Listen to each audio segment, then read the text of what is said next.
I think we're in a good position to at least compete.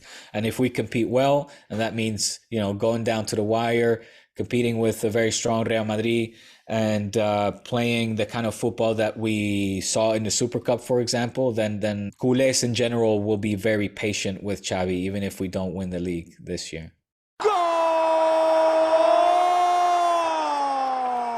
What's up, gente? Welcome back to Stan Sports. It's a special day today, not only because it's the 1st of February, not only because the transfer window is just slammed shut, but we got a special guest returning to this channel. Of course, he's a regular now. He's our Barca correspondent. You know him from Churros and Tácticas. You know him from Barca TV.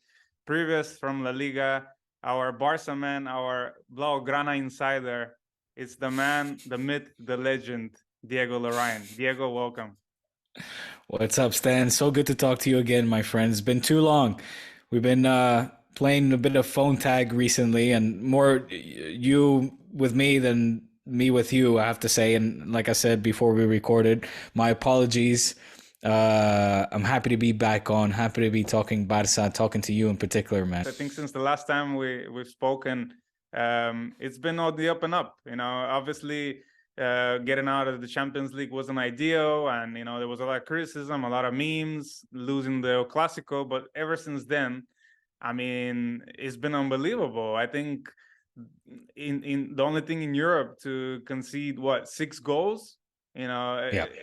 and we're talking about a defense that half of this first part of the season didn't even have its full strength kind of defenders in there.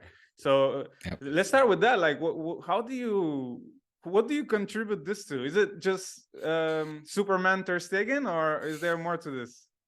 Listen, I said it on Churros. I think it was either on Friday or on Monday. It's amazing.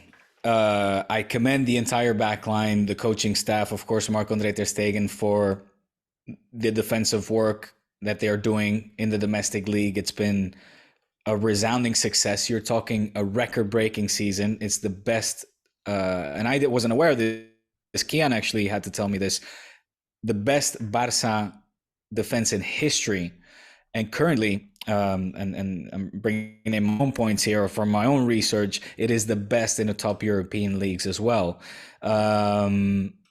Of course, you have to give credit where it is due. However, what I will say is that in the second half of the season, I expect Ter Stegen not to be keeping, 14 clean sheets in 18 games. We'll see now in a couple of hours what will happen against Betis, which will mark the halfway point, or sorry, actually that's not accurate, is it? It's match day 17 that they're playing, but over the weekend against Sevilla, it'll be match day 19 that'll officially mark the halfway point, and we'll see what the goal tally is then. 6 goals conceded in the domestic league, 3 of those came at the hands of Real Madrid. So it's baffling. I mean, like I said, I don't think it is normal. I would expect more goals to be conceded in the second half of the season, because I don't think we're going to end the season with 12 goals conceded, over the span of 38 games. I mean, that would be we're already on path of becoming a record-breaking Barca, and hopefully Ter Stegen will, of course, win the Zamora trophy. For those that don't know, the Zamora is awarded to the goalkeeper with the least amount of goals conceded in the league. Something he hasn't won, so certainly that'll be sort of a personal objective of his, but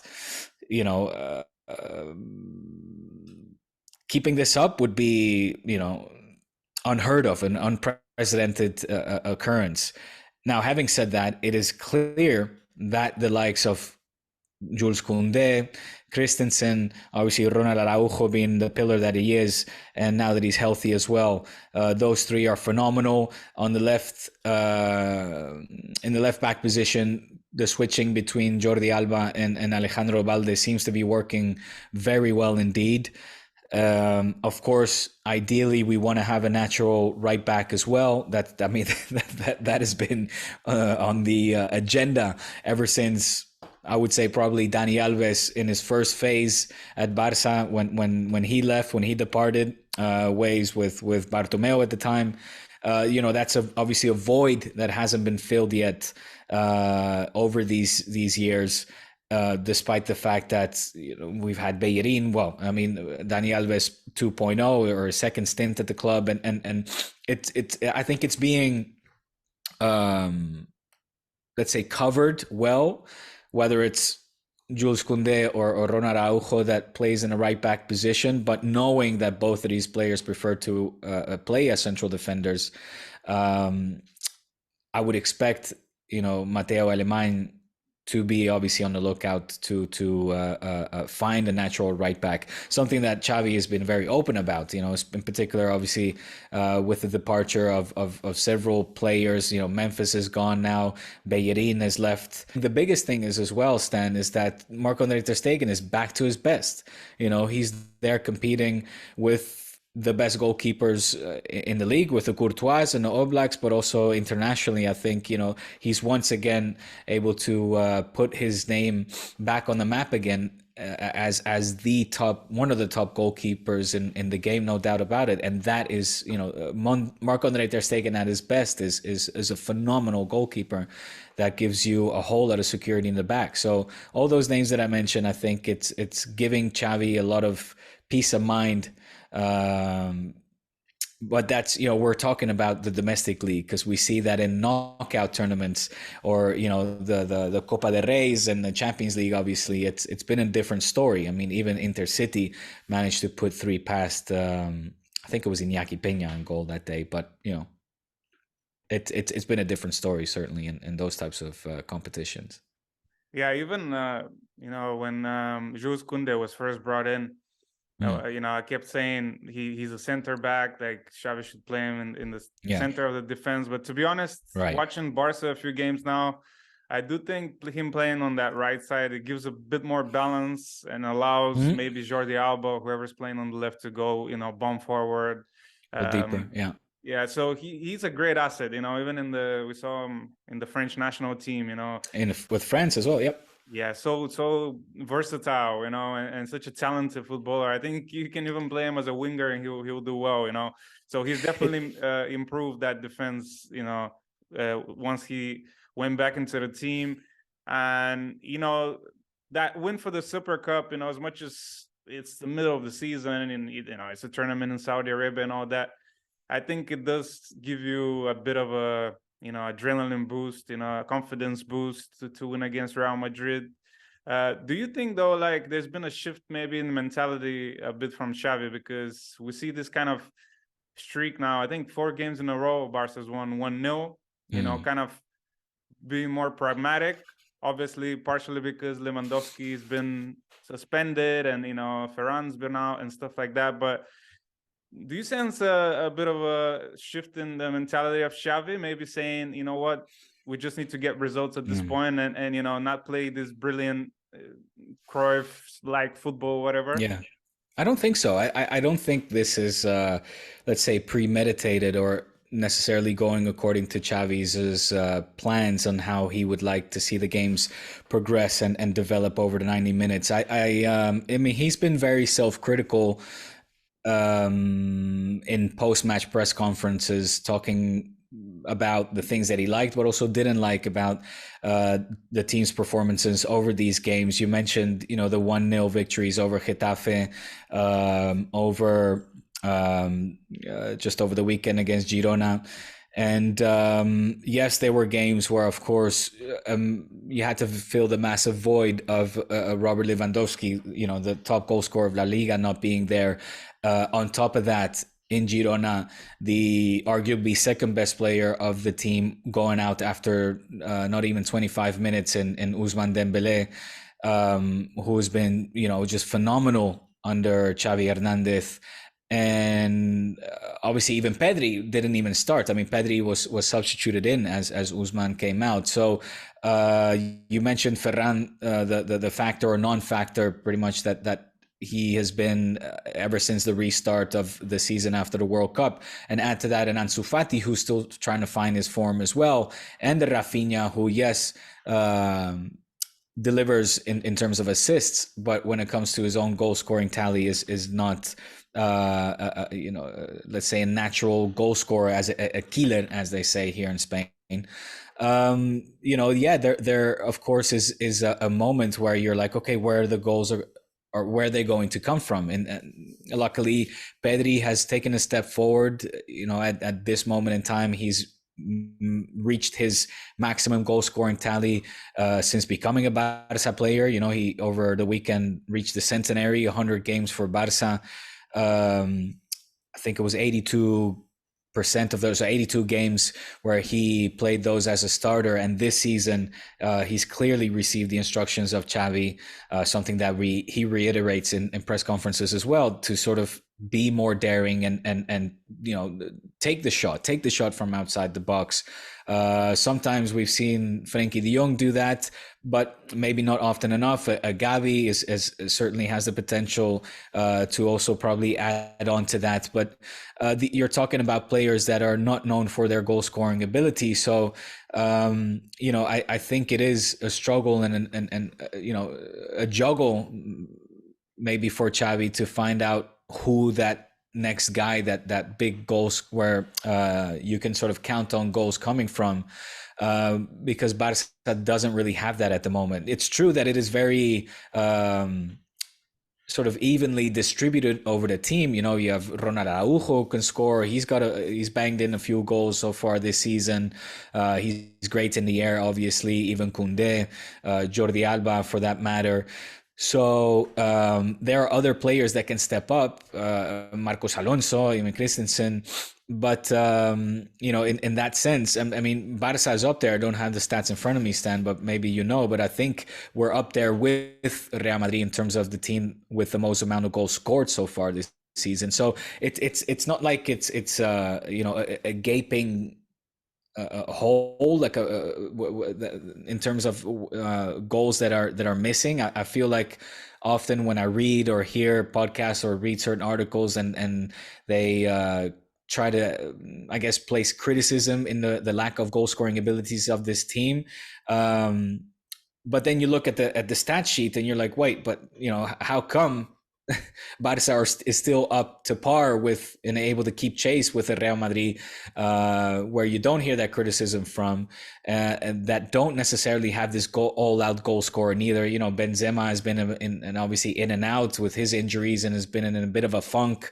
Maybe you could say this season compared to his Balón de Oro season that he had last season.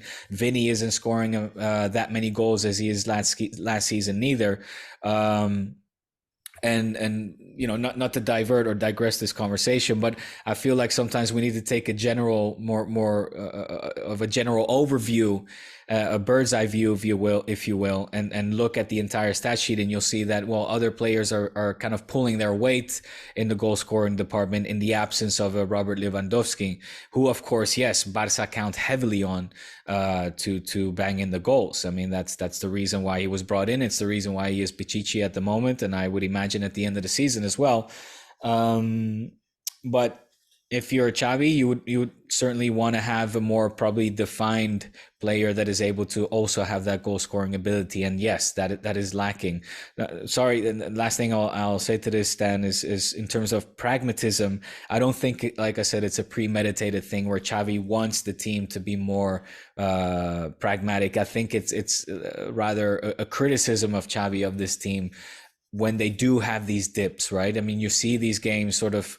I feel more in the second half. Maybe this is recency bias, but against Girona, I felt again that in the second half we see the intensity of the press, the high press and stuff. I feel that kind of fades away as games progress, even to a point where, again, the example of Girona, we saw Barca happily give up the possession and just sit back and deep for the last. It felt like an eternity, felt like 15 minutes. Maybe it was the last 5 minutes, but there was a clear, span of time that elapsed in that game and the final minutes where Girona was just putting in crosses, and Barca sitting back and giving up position. That's not something that Xavi wants to see, for sure. I mean, it's great that Barca can finally manage a game, even so. I think I remember earlier in the season in Mallorca as well, similar. Lewandowski getting a goal in the first half, and then all second half, it was basically Barca just saying to Mallorca, come at us, we're going to settle for a 1-0 win. So I I don't do know. agree Do you with think so? is that the impression you get I that do. Xavi I is do, settling for especially, these? yeah, I do. I think so. I Okay. think um I do. I agree with you that there's some limited options for a number 9 right now, because especially with Memphis leaving, Yeah. it's basically Lewandowski, right? The only striker. Obviously, you have Ansu Ansu. Fati and Ferran Yeah. Torres that can play in that position, but they're not number 9s, natural number 9s. Ansu kind of is. Yeah, I think he has a great goal scoring ability, but I honestly believe that he's best utilized from the wing, like cutting Mm. in and taking a Yeah. shot, Yeah. because it's easy to kind of cover him if he's in the middle of that defense and you have like 2 strong central defenders. But anyway, let's talk about another. You mentioned Pedri, one wonder kid in the middle of the Hmm. park that's already been getting the praise, I think, from everyone around the world in the last 2 seasons. But another guy next to him, I think, is kind of exploded to the scene this season, at least on a world kind of wide Yeah. level, because we knew about him.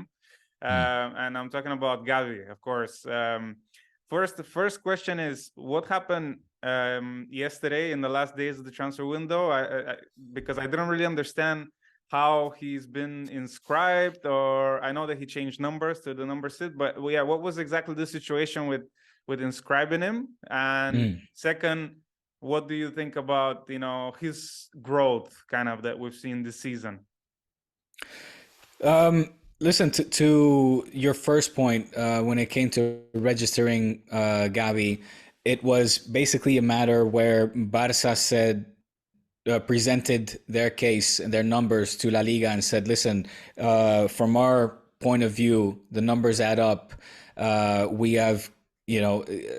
Lowered the salary cap, or the salary mass, I should say, to such a point where Gavi is able to be registered as a first team player as opposed to a Barça Athletic player. La Liga, right, felt that was inaccurate for reasons, to be quite honest, best known to themselves. I know that Tebas has been very busy lately, basically passing new laws or rules, kind of anti-leverage rules that nullify or would make it impossible for Barca to repeat what they did over the summer in terms of acquiring funds and try to balance out their books in such a way where they can acquire players and register them. I mean, this has been an ongoing topic, right, for the past season and a half or so, whether it was during the winter transfer when Ferran and Aubameyang came in, or over the summer with Jules Koundé and company, Lewandowski, etc. It seems to be a constant uphill battle and struggle. I'm a little bit mystified as to why there has to be this eternal struggle or back and forth between Barça and La Liga when it comes to these sorts of things.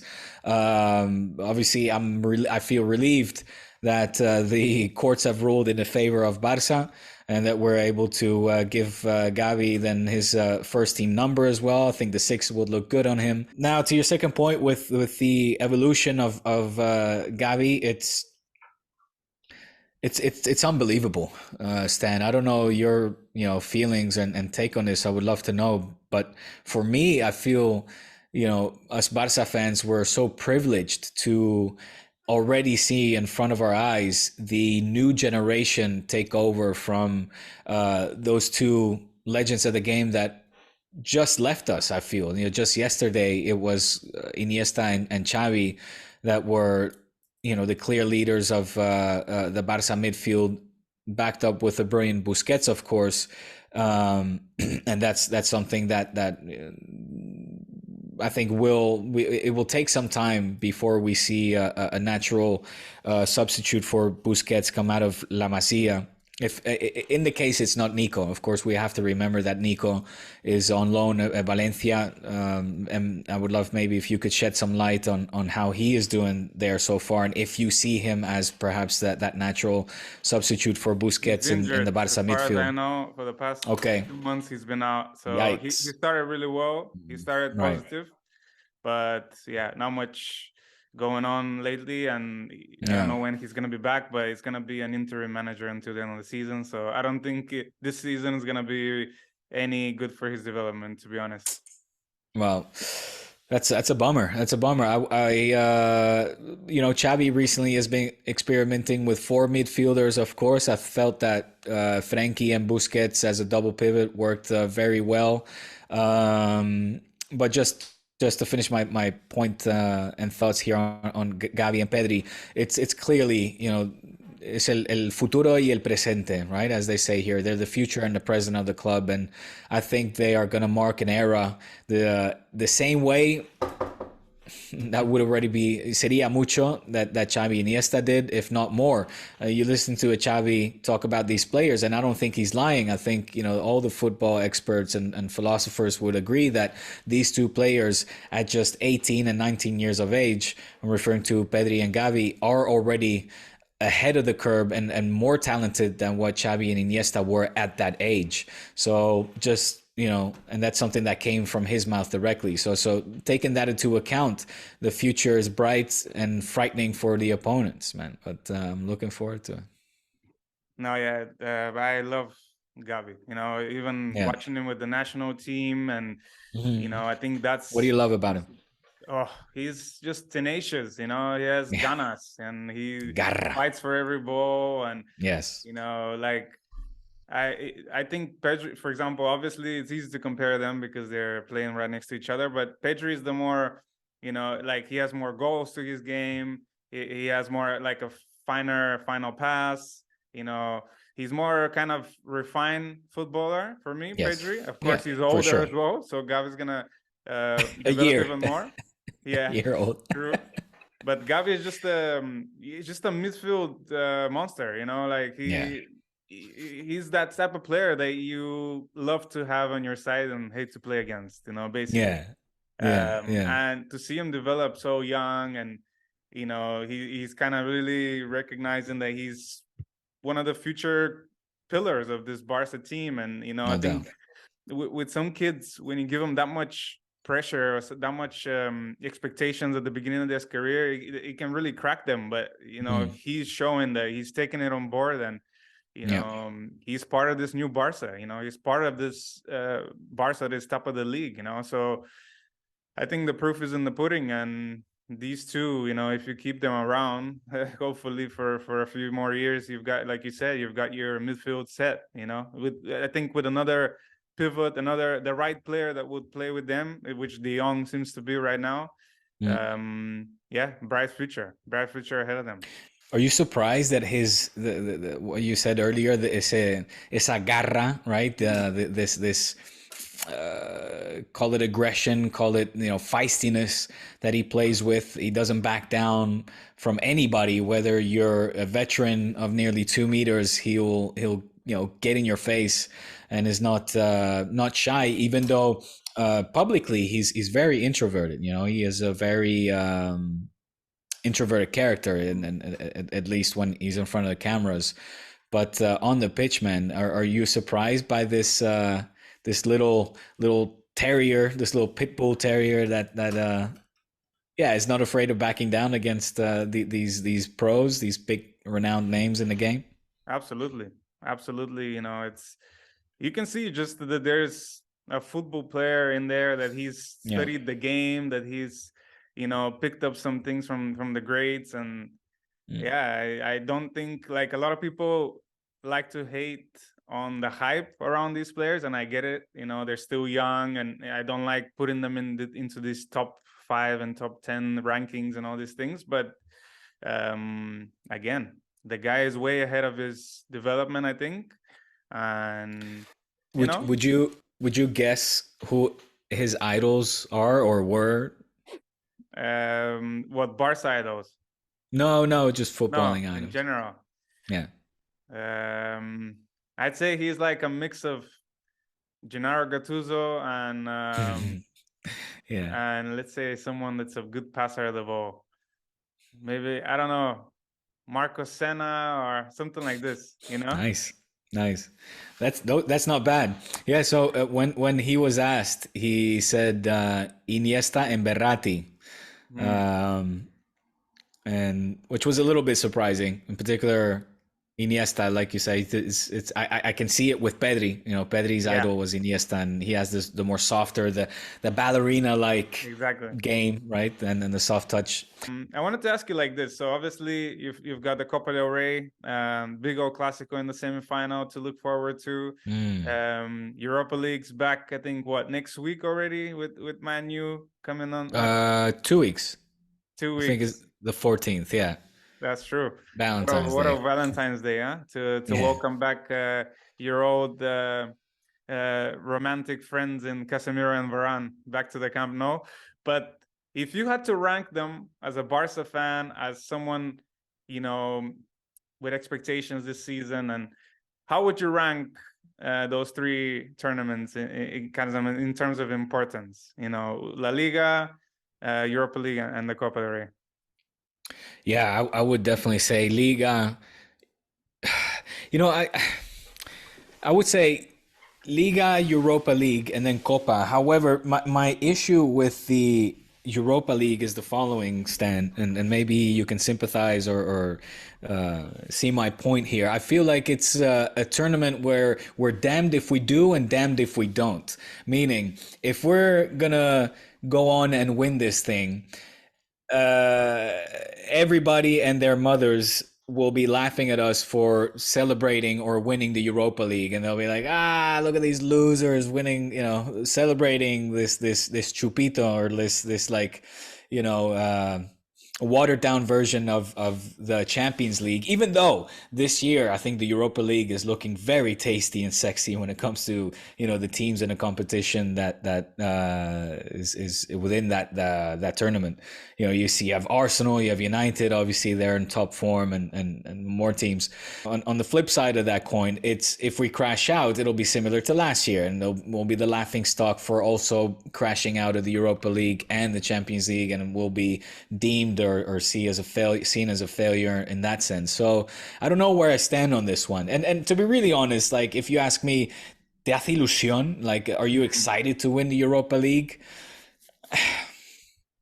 I guess it kind of depends who we play, or I don't know. It will always be remembered, even by Barca fans, as that year where we were in a sort of a darkish place, or coming out of a very dark era. And if it helps, if it's a stepping stone or a trampoline for these young players to get used to winning, get used to playing under those conditions in that kind of a tournament, and if it serves a purpose for them to kind of build on that, and therefore be successful later on moving forward in the Champions League, then that's great, of course. But yeah, I think like it's not something I'm going to be bragging about to my grandchildren or to my children and say, well, Barca, we won the Europa League that year. And so I don't know where I stand on this one, but I would probably say Liga, Europa League, Copa. I guess so. Yeah. Do you almost feel like winning the league is a must at this point? Coming from the summer and the investment made into the team, and a must. I think. Look, if we're gonna si vamos a exigir, like if we're gonna demand from Xavi after his first complete season, a coach that before all the only experience he had was with ¿cómo se llaman? Al Nassr, no, but yeah, I forgot it. Yeah, I don't the remember the Qatari team. the Qatari team. Yeah. I think that that's setting the bar very high, especially against Real Madrid that are still the current league champions, the current Champions League champions, with a coach that has been there, that have very established or experienced player. They have a good mix, of course, as well of youth and experience. So we're competing against them. So I think it's maybe a little bit unrealistic to demand that we win the league, but certainly, if you would ask Xavi, he would say yes. He would say, I'm expected to win titles. Well, so far he's won the Spanish Super Cup, which I think is a good start. We're first in the league, 5-point difference. So far, I would say so good, despite also the adverse conditions that Xavi has to face. But I guess it would depend for me. It would depend on how we finish off this season. If we see it deflate like we saw last season deflate, I think that would be a concerning and bad sign. And I would imagine there would be consequences. What those would be, I don't know right now. By that I mean, whether it's a change of coaching staff or players, But I think we're in a good position to at least compete. And if we compete well, and that means, going down to the wire, competing with a very strong Real Madrid, and playing the kind of football that we saw in the Super Cup, for example, then I think culés in general will be very patient with Xavi, even if we don't win the league this year. That's it. Thank you so much, Diego, for your time, as always. I really appreciate my pleasure. it. Don't forget to like and subscribe, people. Stan Sports, of course. Spanish Football Conversations. We'll see you soon from Spain. Bye for now.